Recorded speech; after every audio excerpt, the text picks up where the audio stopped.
Buddha, so leo Prezo commissioned the first phase of affordable housing pale Mabera. We had a plan, we had a program, and that is why today we are unveiling these affordable houses here in Mabera.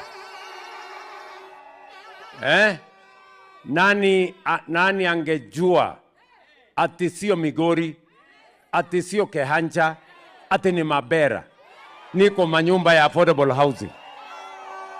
Ni kweli jameni?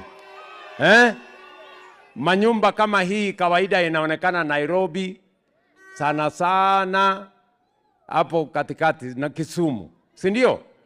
Lakini tumesema katika mpango yetu ya bottom up hata Mabera tuweke affordable housing. So Prezo Kilei foundation stone ya hii affordable housing alikuwa na message kwa wapinzani wake. Mimi nimewaambia wale ambao wanajaribu kushindana na sisi, nimewaambia hawa wananchi wa Kenya ni watu wako na akili mingi.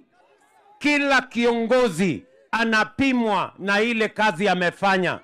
Hakuna mtu atachaguliwa kwa sababu ya sura yake ama kabila yake ama fitina yake. Mnachagua viongozi, si nyinyi ndio mnachagua MCA? Si mnachagua mbunge? Si mnachagua governor na senator na rais? Nyinyi ndio mnachagua. Mimi nauliza nyinyi, wakati mnachagua viongozi, mnachagua kwa sura ama kwa kazi? Kwa fitina ama kwa kazi? Kwa kabila ama kwa kazi?